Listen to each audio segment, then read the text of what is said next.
Намар оройн зэвэргэн салхины гуниглангүй ямар нэгээс хагцсангүй ямар нэгэнд хорогдонгүй сэвэлзүүр үлээртээр хээр талын хялганы толгой айсхан тонголцно.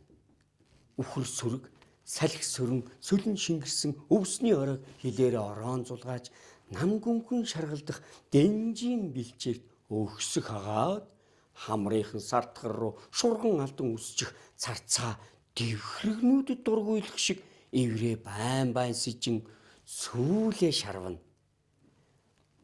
Айлууд намаржаалжээ. Гаднаа нарны зай хураагууртай үүдэндээ цоо шинхэн мотоцикл зоогоостой нэг том цагаан гэрийн баруунтай жалганд хитэн тугал өвс гоочлон мөөргөлдөн явсаар бараад алтарлаа.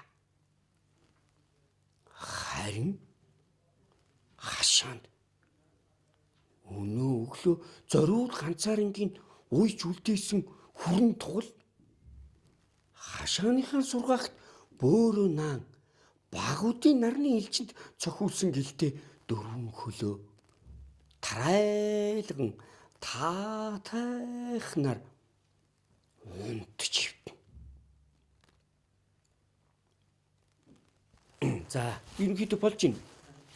За, дөрвөн би ингээ гараа ингээ. За, одоо гацхгүй. Гэлтэй дөрвөн тараалга дугуйс орносоо чичив татв. За одоо яг намар оройн зэвэргэн салхины гуниглангүй ямар нэгээс хагцсангүй ямар нэгэнд хорогдонгүй сэвэлзүүр үлээлтээр хээр талын хялганы толгой айсхан тонголцно.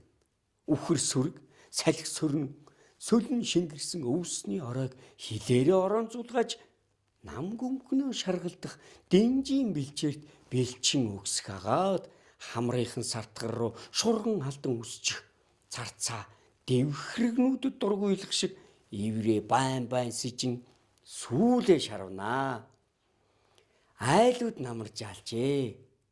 Гаднаа нарны зай хураагууртай үүдэндээ цоо шинхэн хятад мотоцикл зоогоостой нэг том цагаан гэрийн баруунтай жалгад хитэн тугал өвс гоочлон мөргөлдөн явсаар бараад алтарлаа.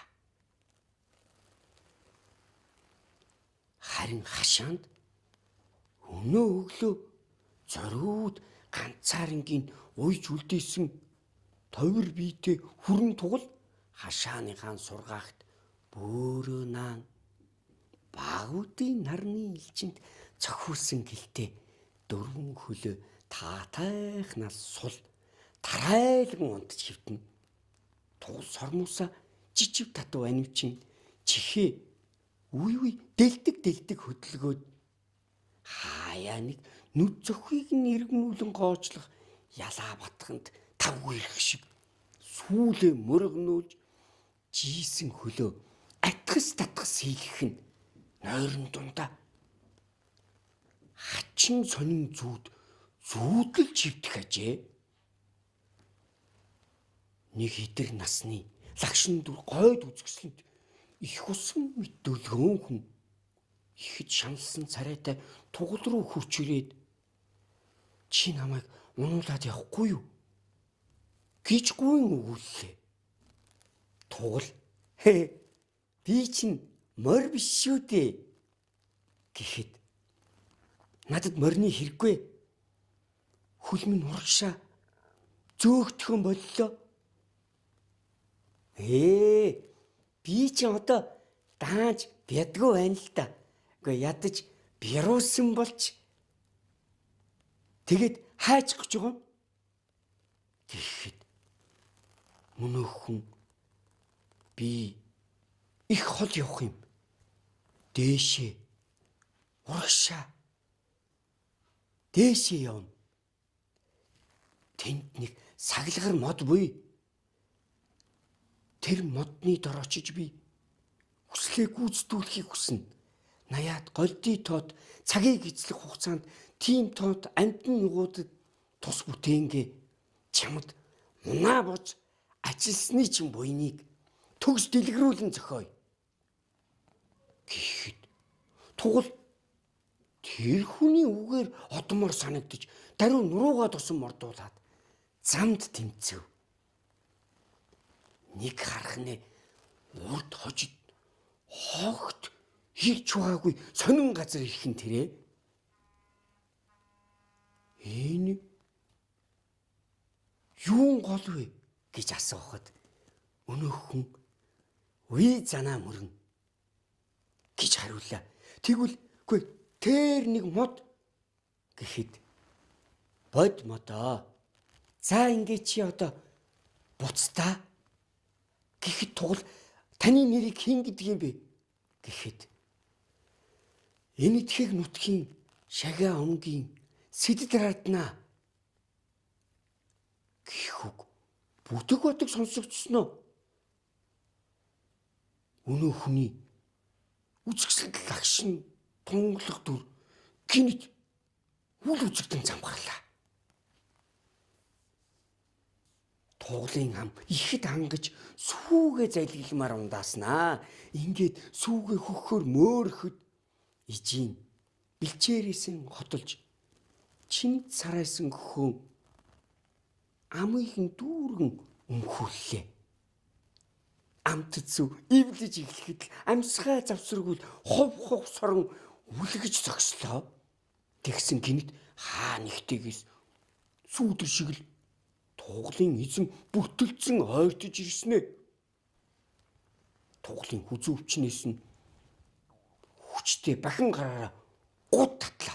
Тугал бүндгсхийн зочоод тас хамхаастай хөвцсөн зовхоо арай хийн нээлээ. Зүүд үрлээ. Эзэн нь Тугалыг дахиад хүзүүвчнээс нь хүчтэй угс татан үдийн наранд ээгдэж элдсэн хондлоо руу пид хидэл чангаалгадав. Тугал бослоо. Эзэн нь хөтөлж явсаар хаа нэг шуургатай шүн оруулж хашдаг Тугалын пүнзний үүдэнд авчирч хуйлаа. Пүнзний үүдэнд эзнээс нь гадна бас нэг хачин хүн зогсож харагдлаа. Тугал дотроо хачин хүн тэр хамар өмд гутал малгай гэж бодох зуура хачин хүн нүднээсээ ямар нэгэн гялаан нар хальтчин гэлбэх нэг тийм гялаа юм хуулан авах шиг болоход цаанаас нь Тугалын арьс үсийг нэвч шитэх нүднийх нь харц байлаа. Түүдүүдэлгүй тэр хоёр дээр дахиад нэг хүн нэмэгдэж ирлээ. Хачин хүн хэдийн юм хэлэхэд нөгөө саяхан ирсэн хүн нь энэ хүн ингэж байна. Танд хэд хэрэгтэй вэ гэж асууж байна. Гэхэд Тугалын эзэн нэг тоо хэллээ. Тэгсэн хачин хүн Тугалын нуруу хондлоод энэ тэндээс наяархан тарж үзснээ гараан татаж аваад гадуур карманаас цасан цагаан алчуур гаргаж гараа арчлаа. Тэгснээ дотуур халааснаас нимгхэн төрөвч гаргаж ирээд хорнууд нь ямар нэг юм имч хурдан хөдлөлөө. Тэгснээ Тугалын эзэнд юу ч юм нэг юм сар байхад Тугалын эзэн өнөөхийг нь авангуутаал "Илэг мэхийн баярлаа гэд хэд тонголцлоо. Тэгсэн хачин хүн хідэн юм дахиад хэлэхэд өнөө түрүүхэн ирсэн хүн нь энэ хүн ингэж байна л да. Манай авгаа. Тугалын маханд их дуртай. Монгол Тугалын мах их амттай, сайхан. Танд их баярлаа гэж байна гэлээ. Тугал пүнснийхэн үүдэнд хэвтгэхээр урд хоёр хөлөөрөө газар өвдгөлтөл эзэн нь хүзүүчнээс нь ууцтагтан хөтөлж явсаар пүнз рүү орлоо. Төд удалгүй тугалын толгой руу яг цохруу нь ямар нэгэн хүнд юм лүсгийн буухад тугалын чирэг чанга дөрвөн хөл биеэн таалгүй газар тэрх хийлээ. Тугал юу ч харахаан боллоо. Мэдээ тасарчгүй мах бодийнхэн игэн хоолойныхын доохнор ямар нэг юм шүрхийн нэвтэрч арьсыг нь хачин хурднаар ширт хийлгэн зүслээ. Цаашаа дотогшоо төд удалгүй тугал юу ч мэдрэхээ болчихлоо. Харанхуйн дундаас мөнөх сэдэд нараад нь хурч ирээд за урагшаа дээшээ явъя гэхэд тугал уулууртай хөвдөж өгöd унууллаа. Энэ удаад сэдэд нараад нь түрүүчин шиг хүнд бус гүжигтэй хөнгөн цэцгийн дэлбээ шувууны өд нарны туяанаас өөр юм тээгээгүй юм шиг л санагдлаа. Тугал унагч хүн бид ирлээ гэж хэлэхэд тугал нүдээ бүлтийлхэн харлаа. Зүйргүй тансаг өрөн хонгор салхи шившиж илбрүү зөөлөн дуу сонсогдож уянгад шуудын донгодох дуу сонсогдож ус мөрд мэлтэлцсэн ох амгалангийн ох дээд орон газар орон байх үед тугал унагч хүн дахиад бид ирлээ гэд үг залган өгүүлэхээр өмнө нь нэрч зогсоход наяад голдий тоот өөд харсан мэд нүдэн гэлбаад ихцлэн харж хэсч чадлаа. Тугалын эзэн тугалынхаа махыг шав шив өвчиж тарга хүч суух яагаачгүй улцгар улаан махыг нь шулж гарлаа. Ясыг нь шулаад ажлаа нь дуусаж өнөө хачин хүний авчирсан үүргэвчэнд нь түнтэйдлэн чихэж өгөөд гарт нь бариуллаа.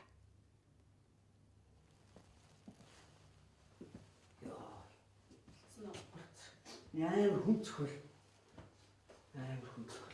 Йоо, ойлгохгүй.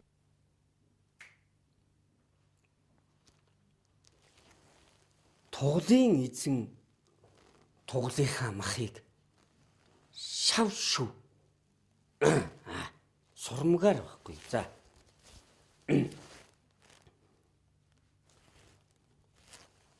Тугалын эзэн тугалынхаа махыг шав шив сурмгаар ой сурмгаар шав шив өвчиж байхгүй. За.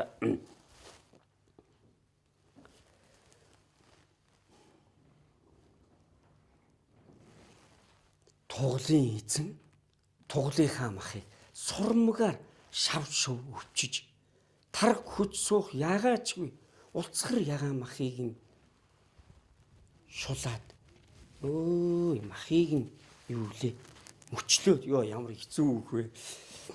Яа, үг нь хэцүү. Дор нь мөчлөөд юм биш. Муухай хөхтэй.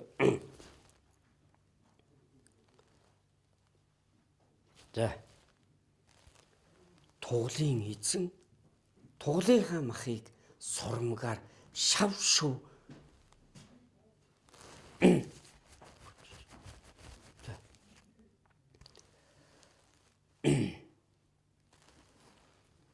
Туглын эзэн туглынхаа махыг сурмгаар шав шив өвчиж тарах хүч суух ягаачгүй улцгар ягаан махыг нь мөчлөөд ясыг нь шулж гарлаа.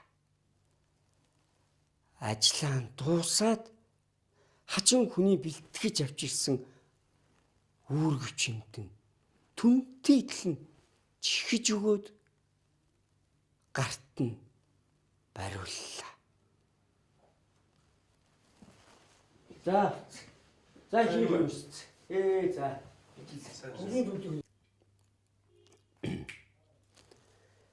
Жалцвын охин. За. Жалцвын охин гадны хүний хүүхэд гаргаж гинэ гэсэн үг хэдэн ч нутгийн дээс дамсан бэ. Бүүмэд үгэн салхи хөлгөлсөөр говийн жаахан толгодын өвөрт бөмбөх гэрт нь шургаад ороод ирж. Эмгэн гүн чи хатан дотны ялгаа юу байх вэ чи гүн чи манай нутгийн хүн биш болоод л тэгэж ад үзээвч хөөхийг гэж хэлэхэд өвгөнч за сая жоохон юу яла. За өвгөн гэж хэлэхэд өвгөнч үг хоршин тийм. За Жалцвын охин гадны хүний хүүхэд гаргаж гинэ гэсэн үг хэдэн ч нутгийн дээс дамсан юм бэ. Бүүмэд үгэн салхи хөлгөлсөөр говийн жаахан толгодын өвөрт бөмбөх гэрт нь шургаад ороод ирж. Эмгэн нь гадна дотны гэх ялгаа юу байх вэ? Манай нутгийн хүн биш болоод л тэгж ад үзээвч хөөрхий гэж бөвтөнөхөд өвгөнч үг хоршин хаац гэж нутаг холдоо юу базаав гэж үгүй бас л чи бид хоёр шиг ном эрдэмгээд тэр чи за манай охин шиг байхгүй. За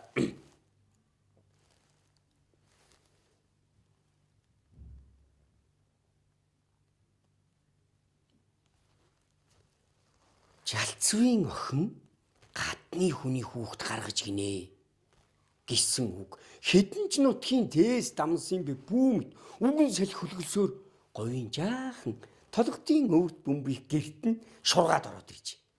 Эмгэн нь гадна дотны гих ялгаа юу байх вэ? Манай нутгийн хүн биш болоод л тэгэж ад үзээвч хөөрхий гэж бөвтөнөхөд жалцвч үг хоршин нутаг холдоо юу базаав гэж үгүй ном эрдэмгээд бас л чи бид хоёр шиг хөгшдгийг хөдөө соож орхисон яг манай охин шиг дамшиг үз гэд эмгэнийхэн халааж өгсөн нэрмлийг шимэн жаргалтай наргагүй тамшаалт суулаа.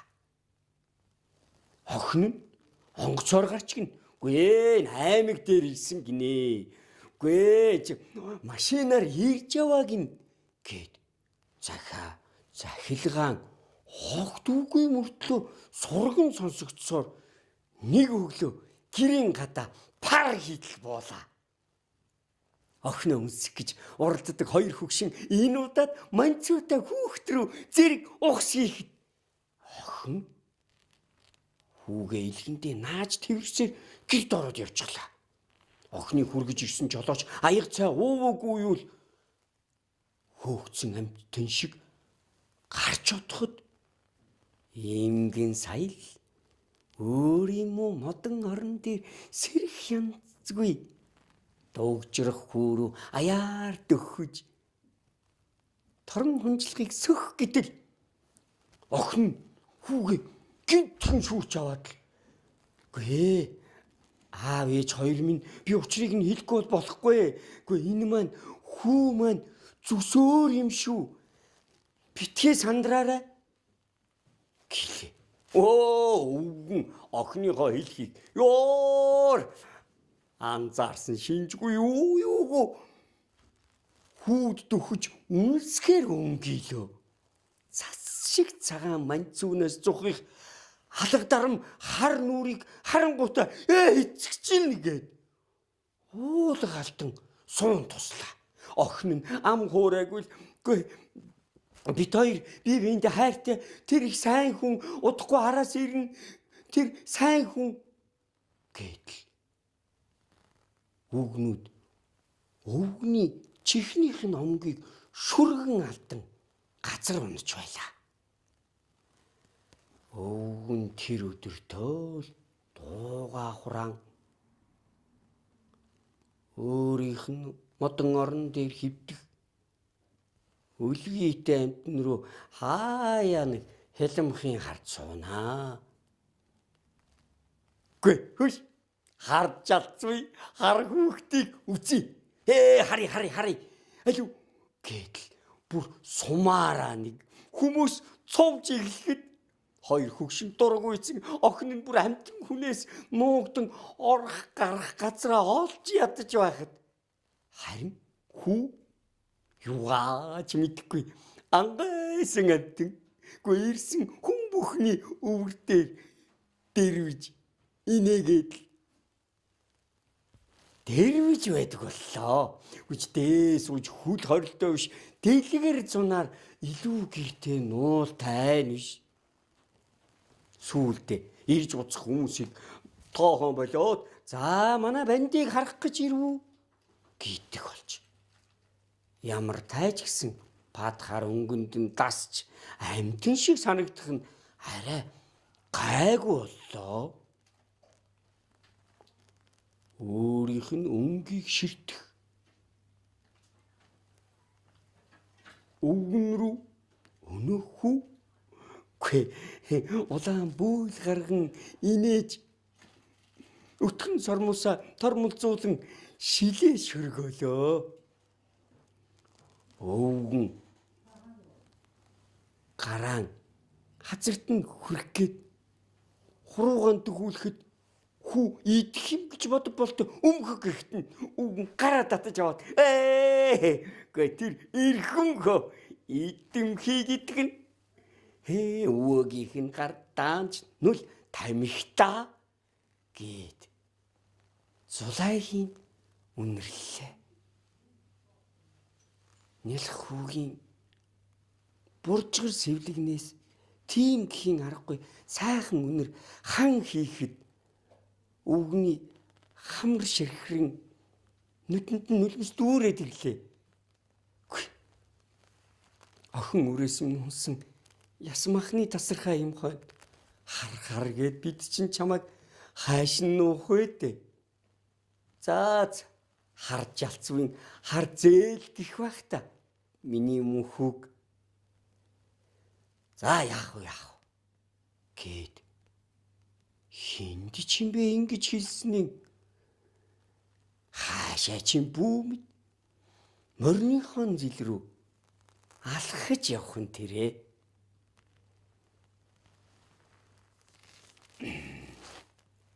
Яа энийг дахиад явахё. За алхаж явах нь тэрэ. За яг цаашаа явцсан ч яах вэ? Алхаж явах нь тэрэ. Тэгэд яадаг вэ? Шууд явчих юм аа. Явчих. Тэгье. За алхаж явах нь тэрэ. Миний хараад алхаж явах нь яг дууслаа л та. Алхаж явах нь тэрэ. Тэгэд яадаг вэ? Ингээл дуусч байгаа шүү дээ. Алхаж явах нь тэрэ. Охин хүү одоо бороод охин нь явах юм биш үү? За ойлгомжтой. Ягс ойрд ингэж уншаагүй төсөөлсөн биш шүү. Худлаа марцсан ч нөх хүүхд тийм хийсээр байна.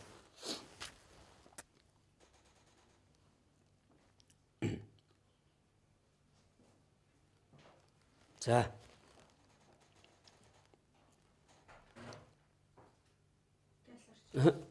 За. Охиныхын тухай. За.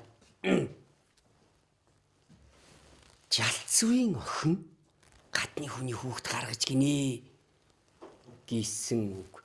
Хэдэн ч нутгийн дээс дамсан юм бэ? Бүүмэд үгэн салхи хөлгөлсөөр говийн жаахан толгодын өвд бөмбөгийг гихтэн шургаад ороод ирж. Эмгэн нь гадна дотны ингэх ялгаа юу байх вэ? Манай нутгийн хүн биш болоод тэгэж ад үзээвч хөөрхий гэж бөвтөнөхөд өвгөнч үг хоршин нутаг холдоо юу базаав гэж.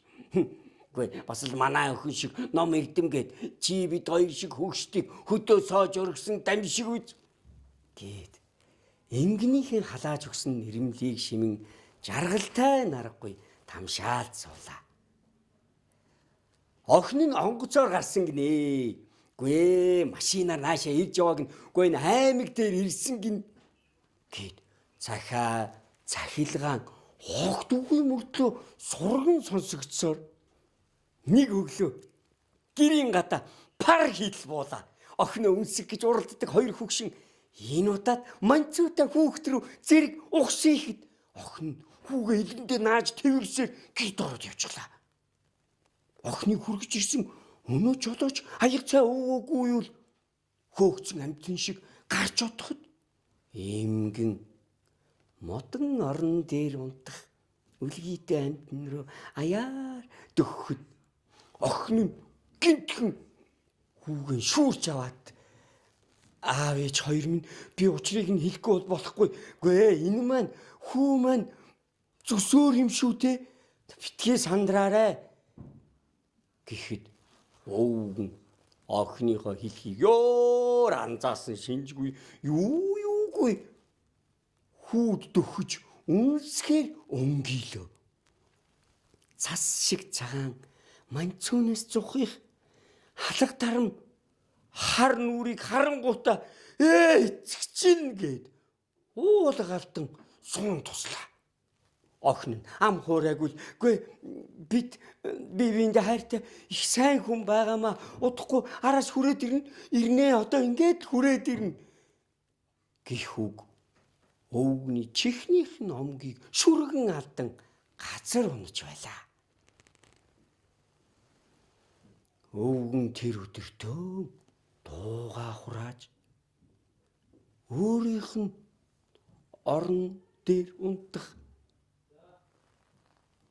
бяцхан амтныг хаяа нэг хялмахын харцуулаа. Гүт ихсэн хүүшээ өнөө жалт үе нөгөө жалцвий нөгөө огныг нь хүүгэд өдөр 10 хүүхдийг харьяа үзий гээд сумаараа нэг цувж эхэллээ. Гүт ихсэн хоёр хөгшин дургуйцсан охин нь бүр амтэн хүнээс нуугдах гад орох гарах газраа олж ядж явхад харин хүү юугаач мэдэхгүй ирсэн хүн бүхэн рүү харж инээгээд хэн хүний өвөр дээр дэрвэж байдаг боллоо. Дээс уйж хөл хорилтой биш. Дэлгэр зунаар илүү гэртээ ямар нуултай нь биш. Сүүлдээ үгүй бүр самгардж шүү. За нуултай биш гэж цааш орё. Нуултай биш. Ингэнгүүт бүрзээд явчих чинь. Хүүхдүүд ороод ирэнгүүт. Тэгээ. За нуултай биш. Нуултай биш. Нуултай биш. За ингэ өргөжлүүлээ явчих. Сүүлдээ дараа муу жаалах уу?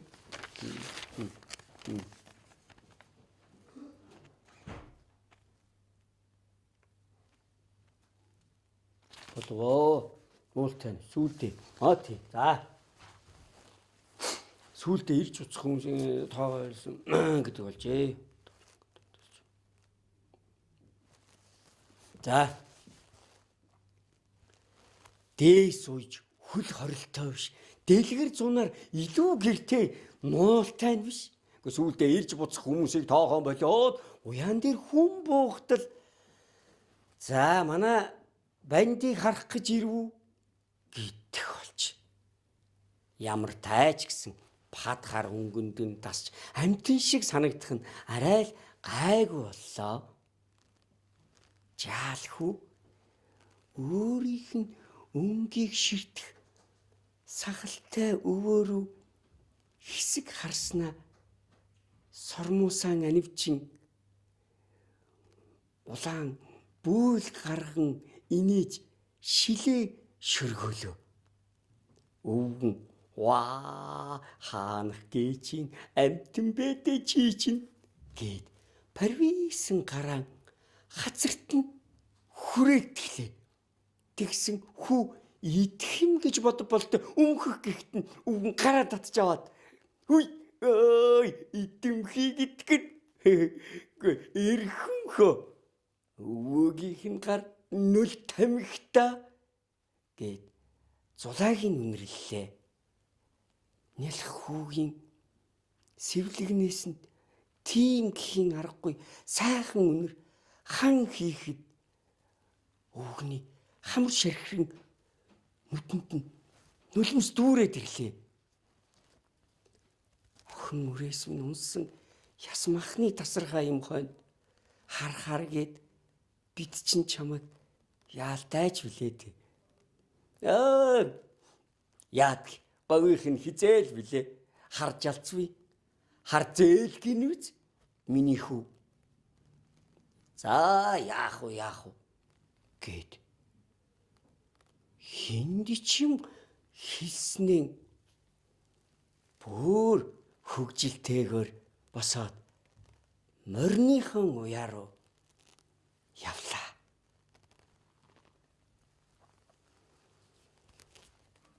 Тэгсэн нэг өдөр ээж нь за одоо энэ хүүхэд одоо бор хоолнд орчихсон. Би одоо гижээл ном сургууль хизүүдлээ. Одоо явахгүй бол горьгүй гэд замын машинаар яваад өглөө. Ээжийг нь явснаас хойш яа хийхин зургүй 3 сар өнгөрч хүү тараг эдэм ааруул цоглосоор гүр мантайсэн амтэн боллоо. Хоёр хөгшин та өнөөдөр чи одоо хониндоо явна уу да? Чи өөрөө явахгүй юу гэд хүүтэйгийн үлдэх гэж хоорондоо бүр хуруутахаас наахнуур юм болдог боллоо. Тэгсэн нэг халуун өдөр арааж яв гинтэн жалцвынхаар орж ёстой бурж гарлаа. Хөш гүн газар нутаг дэлхий чинь нэг болох юм байна. Гүн хилийн дэс нутаг орны цаа гэж байхгүй болох юм баха. Тэгэд юу байгаа түүгээ ингээд адилхан тэнцүү ашиглаж амьдрах юм байх. Гэхдээ нэг сайхан нартай өдөр энэ миний тал сүүжийн говьд маань ингээ танаа наад нэг хар юм шиг ийм хар шар юмнууд ирчихсэн. Хари бодчихлж байх юм байх та. Гэхдээ тог хийвэр хатгах нь холгүй давхдаг дамбал тэдэнтэй ёстой үцчиж таарах байх та. Бодлого энэ цаанаасаа нэг уртай ажил зогсож байгаа шүү. Гэхдээ тэгээд миний хүү Монголд говь байгаа. Миний хүү Монголд байгаа гэд. Гэхдээ нэг аймаг улс нүгэд ирэх юм билүү яаж мэдгүй гэдэл хөхөрснөө. Ганцныхын толгоогоор мөн хүүрүүн зааж тас хөхөрлөө. Тэгтэн жалцвын дургүйн хурж нүүдлийн төрүүч айсуу бол мөн хүүгээ цаа идэ бариулаад чавхтуулчихна да. Нүүдэл тосог гэд өвгөн гарч одлоо.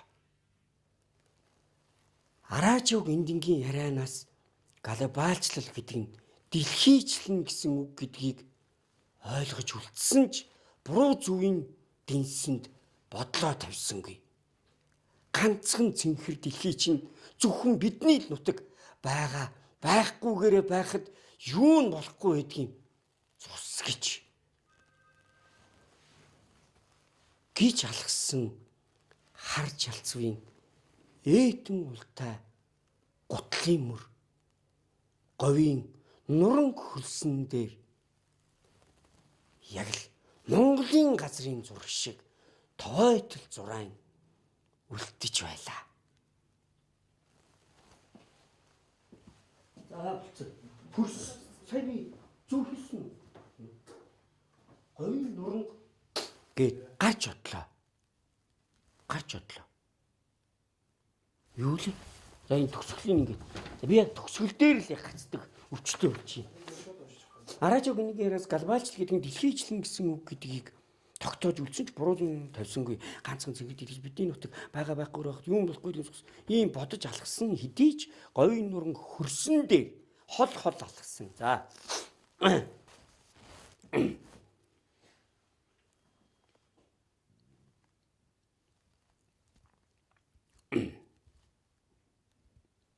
Гээд муу хар хүүрэн ганцныхан толгоогоор жичин хөхрөхөд жалцвын дургүйн хурж нүүдлийн төрүүч айсуу бол мөнхүүдээ цай идэ бариулаад чавхдуулчихна да.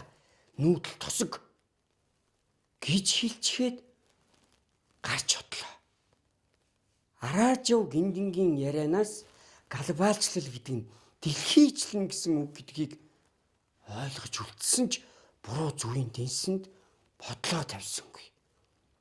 Ганцхан цэнхэр дэлхий чинь зөвхөн бидний л нутаг байгаа байхгүйгээрээ байхад юу нь болохгүй гэдгийг цус гэж ийм бодож алхсан. За хараач юу ийм бодож алхсан говийн цус гэж ийм бодож алхсан хэдий ч тийм байна. Цус гэж ийм бодож алхсан хэдий ч говийн хөрсөнд том алхалсан жалцвын ээдэн ултай гутлын мөр яг л Монголын газрын зураг шиг тоойтол зураан үлдэж байлаа. За.